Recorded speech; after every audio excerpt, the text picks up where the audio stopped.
Tasoma kwa msaada wa Bwana. Lakini mtu akiwa na riziki ya dunia, kisha akamwona ndugu yake ni mhitaji, akamzuilia huruma zake, je, upendo wa Mungu wakaaje ndani yake huyo? Watoto wadogo, tusipende kwa neno wala kwa ulimi, bali kwa tendo na kweli. Katika hili tutafahamu ya kwamba tu wa kweli, nasi tutaituliza mioyo yetu mbele zake. Ikiwa mioyo yetu inatuhukumu, kwa maana Mungu ni mkuu kuliko mioyo yetu, naye anajua yote. Na hili ndilo neno la Bwana.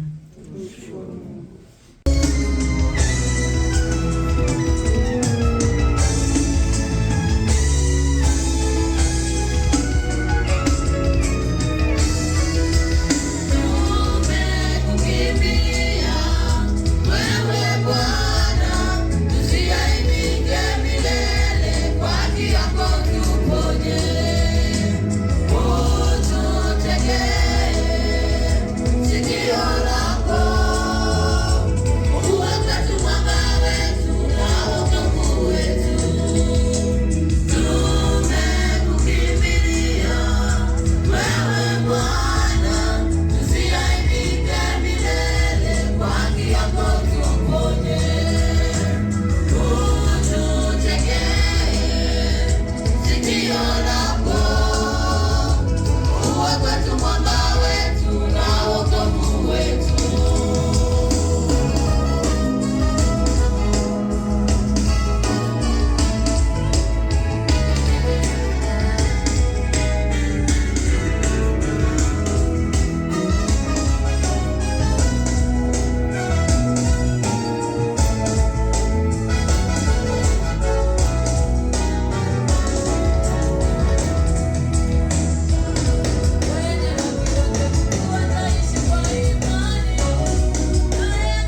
kitabu cha nabii Yeremia sura ile ya 31 mstari wa 1 hadi wa 3. Nitasoma kwa msaada wa Bwana. Wakati huo asema Bwana, nitakuwa Mungu wa jamaa zote za Israeli, nao watakuwa watu wangu. Bwana asema hivi: watu wale walioachwa na upanga walipata neema jangwani, yaani Israeli, hapo nilipokwenda kumstarehesha. Bwana alinitokea zamani akisema, naam, nimekupenda kwa upendo wa milele, ndiyo maana nimekuvuta kwa fadhili zangu. Amen. Kanisa, Bwana Yesu asifiwe sana. Ni siku mpya katika maisha yetu. Mungu ametupa neema ya uzima tena. Kwa wale ambao hawanifahamu, naitwa mchungaji Tumaini Daniel. Natoka usharika wa Bethania wa Shinyanga. Bwana Yesu asifiwe sana. Tumepewa neno kuu leo, linasema upendo wa Mungu na utawale.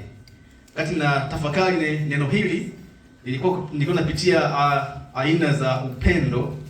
Ziko nyingi sana, lakini tutaangalia tu chache. Kuna upendo ambao unaitwa upendo wa filia ama fileo, ni upendo wa urafiki ama upendo wa kindugu. Unampenda kama rafiki yako, unampenda kama ndugu yako. Lakini kuna upendo unaitwa upendo wa eros. Huu ni upendo wa mvuto, ni upendo wa mume na mke, unamvuta mtu kuoa. Ni upendo wa eros. Bwana Yesu asifiwe sana. Ni upendo wa mvuto ambao unamvuta mtu kupata mke ama kupata mume. Bwana Yesu asifiwe sana. Lakini ni upendo mwingine, ni upendo wa agape. Huu ni upendo wa kimungu. Ni upendo wa kujitolea bila masharti. Ni upendo wa huruma. Ni upendo unaosababisha kifo. Ni upendo wa agape. Na upendo huu utaona kwenye Injili ya Yohana sura ya 3:16. Inasema, kwa maana jinsi Mungu aliupenda ulimwengu hata akamtoa mwanae pekee ili afe kwa ajili yetu. Kwa upendo wa agape ni upendo ambao unafanya mtu afe kwa ajili ya mtu mwingine. Upendo wa agape. Sasa wakati natafakari upendo wa agape, nikajiuliza swali, ni nani ambaye anaweza akafa kwa ajili ya mume wake? Au akafa kwa ajili ya mke wake yake? Kwa mimi nakufa kwa ajili ya wangu usiangamie. Sidhani kama bwana harusi mpya hapa mjini na yeye anaweza kulipokea hili. Nina mashaka, sina uhakika. Yaani ufe kwa ajili ya mke wako, ufe kwa ajili ya mume wako, ni upendo wa kimungu. Bwana Yesu asifiwe sana. Lakini naamini pako walipofikia hapa, bwana harusi anaweza akafa kwa ajili ya Ruti. Bwana Yesu asifiwe sana. Lakini mimi ukiniambia unaweza ukafa kwa ajili ya mama mchungaji, nitamwambia ngoja niende kutafakari kwanza. Bwana Yesu asifiwe sana.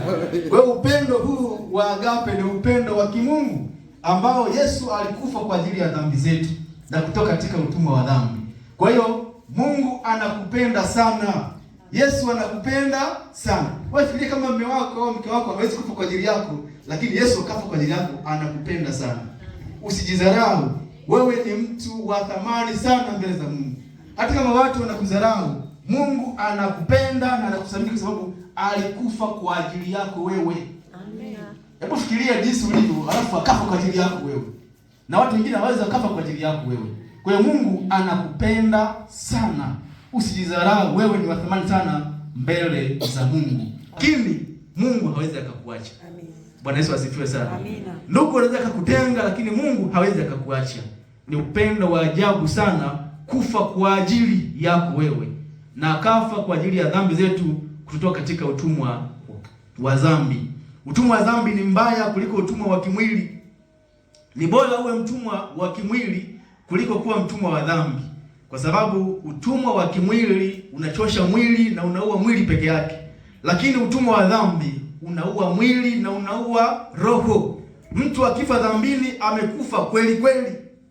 Ndio maana Yesu akatupenda akafa kwa ajili yetu sisi. Kwa ni upendo wa ajabu sana na upendo wa kujitoa uhai kwa ajili ya mtu. Kwa hiyo na sisi tunatakiwa tumpende Mungu, sio kwa maneno tu, kwa matendo.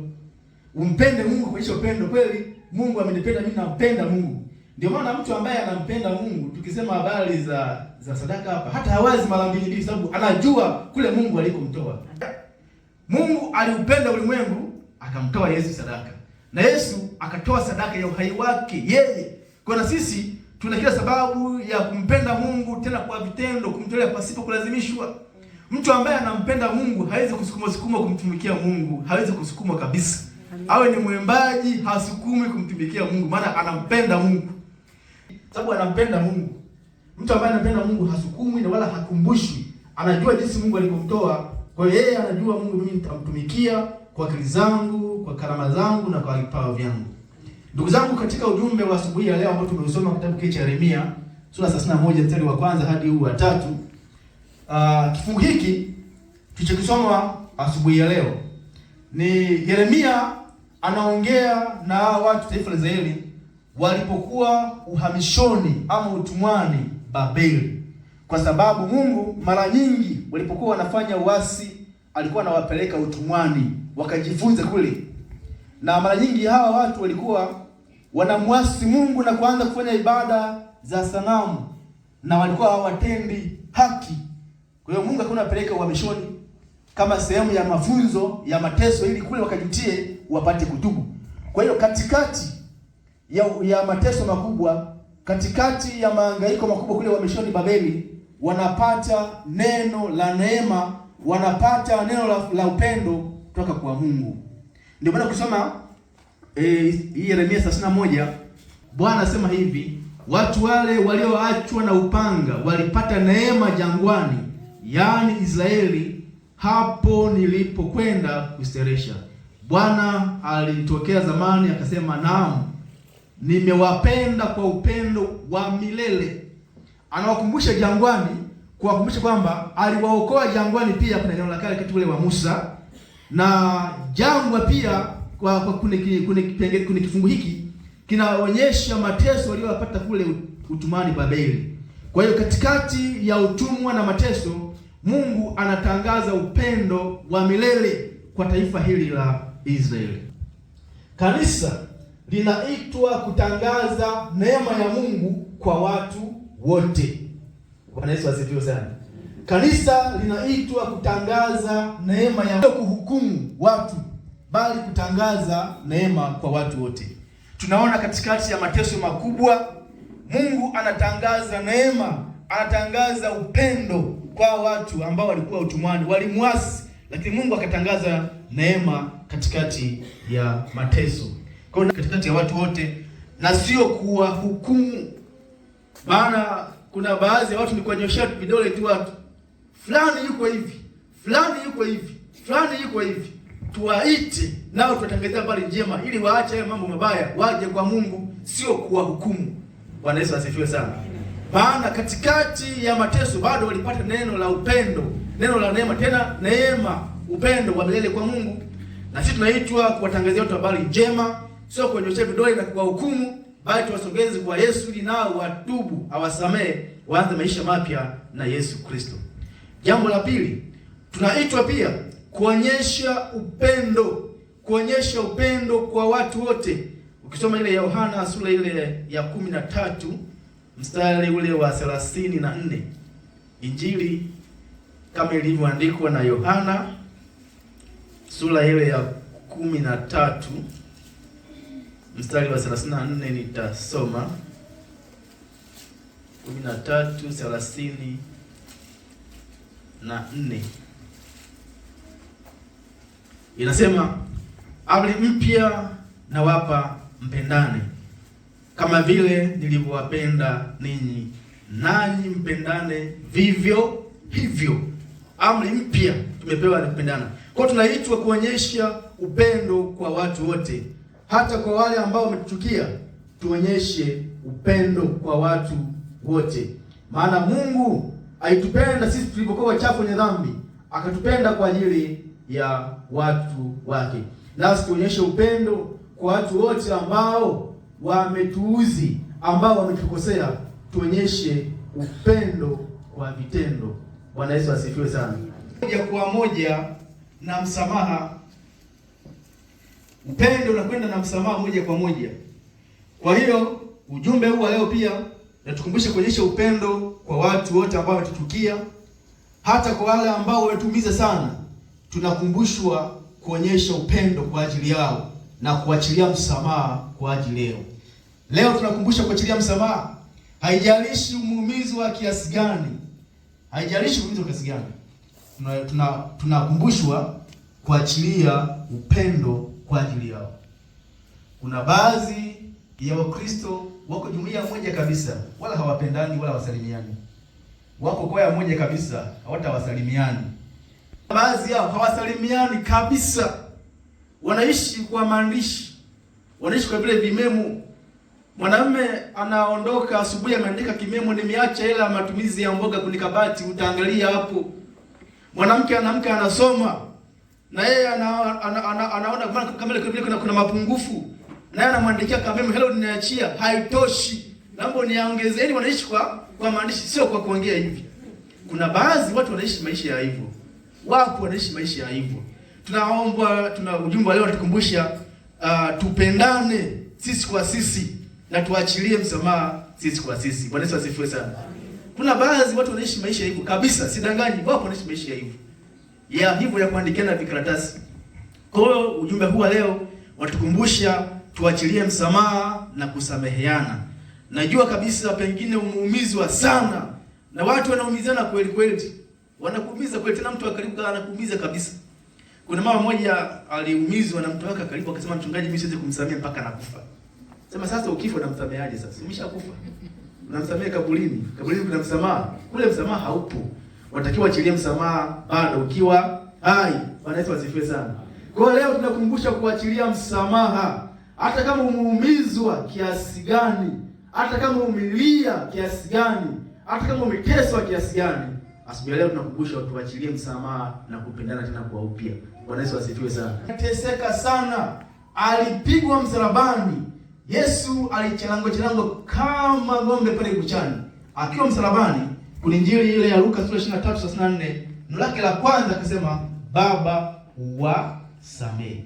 Sasa ni nani ambaye anaweza kufikia maumivu ya Yesu hapa? Hata mmoja hawezi, hata robo hawezi kufikia. Leo ni siku ya kuachilia msamaha. Na msamaha unaita baraka katika maisha yetu. Ukiachilia anafungua mambo katika maisha yetu. Kuna vitu vimefungwa kwenye maisha yetu kwa sababu hatujasamehe tu. Kumbe ukiachilia msamaha na ukaleta upendo kwa upya, Mungu anaachilia tena baraka kwenye biashara zetu, kwenye kazi zetu, kwenye familia zetu na kwenye mambo yetu yote. Kwa hiyo upendo utawale katika maisha yetu, basi je, tukumbuke kusameheana. Kuna mtu mmoja akasema kama tu glasi zikiwa kwenye kabati unasikia tu zimegongana kule zimedondoka chini. Hata mtu hamna ambaye amezigusa. Zenyewe tu. Iweje sisi ambao tunaishi tunaongea tusikwazane? Hao yapo tu, lakini tuachilie msamaha. Bwana Yesu. Maana maandiko yako wazi kabisa. Mkiwasamehe watu makosa yao, nami nitawasamehe. Ufikirie jinsi ulivyotumika kwenye sharika wa Nazareti kitangili hapa. Yaani umemtumikia Mungu kwa mali zako, kwa karama na kipawa chako. Alafu kwa sababu tu ya kutokusamehe ndio unakwenda kuangamia kabisa. Leo ni siku ya kuachilia msamaha na kuanza upendo. Jambo la tatu, katikati ya maumivu tunakumbushwa kuwapenda wengine. Maana soma leo, Mungu ameahidi ahadi ya upendo wa milele. Kwa hiyo tunakumbushwa katikati ya maumivu makali, katikati ya mateso makali, tunakumbushwa kuwasamehe, tusilie, tuachilie. Mungu yeye atatupigania na tutanyamaza kimya kama vile alivyopigania nyakati zile za Musa. Bwana Yesu asifiwe sana. Mungu hajakusahau, anajua maumivu unayopitia, anajua mateso unayopitia, hajakusahau. Mungu hajakusahau kukuponya wewe. Mungu hajakusahau wewe kukupa kazi. Mungu hajakusahau wewe kukupa mume au mke. Mungu hajakusahau kukupa watoto. Mungu hajakusahau kuvusha katika changamoto unayopitia. Anajua. Bwana Yesu asifiwe sana. Isaya 49 ukisoma ile sura ya 15, Isaya 49 mstari wa 15 inasema mwanamke anaweza akamsahau mtoto ambaye amemnyonyesha, lakini Mungu hawezi kukusahau wewe. Hawezi kukusahau kabisa. Kwa Mungu anajua. Mungu anajua maisha yako, Mungu anakujua, hawezi akakusahau. Anajua unayopitia, anajua hitaji lako, atakujibu kwa wakati wake ukifika. Bwana Yesu asifiwe sana. Onyesha upendo akamtoa Yesu Kristo akafa kwa ajili yetu. Yeremia 31:1-3 ni injili katikati ya Agano la Kale ambayo inaonyesha ahadi ya Mungu ya upendo wa milele, na inatimia kwenye injili ile ya Yohana sura ya 3:16 pale Mungu alipomtoa Yesu Kristo akafa kwa ajili yetu. Bwana Yesu asifiwe sana. Asubuhi ya leo tunakumbushwa na kusema upendo wa Mungu na utawale katika maisha yetu. Upendo wa Mungu utawale kwenye familia zetu. Upendo wa Mungu utawale katika usharika wa Nazareth. Nitakusema Bethania ni Shinyanga, nishaanza kule kwangu. Usharika wa Nazareth Kitangiri. Upendo wa Mungu utawale mahali hapa. Mahali penye upendo mnakwenda hivi. Mahali ambapo kuna upendo mnafanya kazi ya Mungu kwa kushikamana na kushirikiana. Mfanye kazi kwa upendo, kwa kupendana. Bwana Yesu asifiwe sana. Bwana Yesu asifiwe sana. Ndugu zangu, kama nilivyotangulia kusema kwamba kuna aina nyingi za upendo, ambao upendo wa kimungu ni upendo wa agape ambaye alikufa kwa ajili ya dhambi zetu. Nasi tuonyeshe upendo kwa Mungu wetu, tena kwa vitendo, kujitoa kumtumikia Mungu. Kama una karama ya uimbaji, jitoa kumwimbia Mungu wako. Kama una karama ya maombi, ombea kanisa, ombea watu wengine. Kama una karama ya utoaji, mtolee Mungu wako, watu wasikurudishe nyuma, maana yeye alitoa uhai wake kwa ajili yetu sisi, nasi tujitoe kwa ajili yake. Bwana Yesu asifiwe sana. Unajua kuna wakati mimi ninaangaliaga dini hizi za asili hizi, dini za kienyeji, jinsi walivyo na upendo kwa miungu yao. Alafu unakuja kulinganisha kwa Kristo, unaona kuna kitu kimepungua kabisa. Kuna dini za asili hizi wakienda kwenye ibada zao za miungu, yaani mtu kwenda na ng'ombe ni kawaida tu, yaani hana shida. Anataka sadaka ya ng'ombe hata 5. Anapeleka bila shida kabisa. Lakini sisi Wakristo wote tunasema tunampenda Mungu. Mtu kuja na dume la ng'ombe hapa. Labda hapa kinaanza Kitangiri kule kwangu mimi je kutokeaga kule. Za mwezi mzima amenipigania mnivushe bila hapa napeleka dume la mbuzi kwa Mungu wangu. Labda hapa mimi nimesema kule kwangu hawafanyagi hivyo. Ndio maana nasema dini zile za asili wao kupeleka ng'ombe 5, 10 kwa miungu yao ni kawaida kabisa. Lakini sisi upendo kwa Mungu wetu tunapeleka wapi upendo kwa Mungu wetu? Hebu na sisi tuonyeshe upendo, kutoa na wivu na Mungu wetu. Kama Mungu amenilinda, Mungu amenitunza, Mungu amenipa hila hapa, amenipigania, Mungu ameniponya, kanifanyia hivi na hivi. Kwa hiyo wote unakuwa huna shida kuonyesha upendo kwa Mungu wako mahali hapa. Bwana Yesu asifiwe sana. Mungu alitupenda akamtoa Yesu Kristo akafa kwa ajili yetu sisi. Nasi tuonyeshe upendo kwa Mungu wetu. Maana yeye Mungu anatupenda na ameahidi kusoma leo atatupenda milele. Atatupenda milele. Mtu anaweza kukupenda kwa muda, lakini Mungu anakupenda milele na hawezi kukusahau. Jinsi unavyojitoa mahali hapa, Mungu hawezi kukusahau. Tena baraka zinakwenda vizazi 4. Asipokubariki yote atabariki watoto wako, wajukuu, vitukuu, sina vilembwe, atavibariki. Kwa hiyo tumtumikie Mungu wetu kwa akili zetu zote, kwa vipawa na karama ambazo ametupa katika maisha yetu. Hakika tutaona baraka za Mungu katika maisha yetu. Bwana Yesu asifiwe sana. Hakuna ambaye anaweza kumtumikia Mungu asibarikiwe. Mtumikie Mungu wako tuna baraka hapa hapa. Watu wasikukatishe tamaa kwamba wewe kila sehemu upo, kila sehemu upo, kila sehemu. Wewe onyesha upendo kwa Mungu wako na Mungu atabariki kazi yako. Mungu atabariki biashara yako. Atabariki mashamba na mifugo na kazi zako za mikono. Mungu abariki neno lake sasa na hata milele. Amen. Wetu ndio jua letu.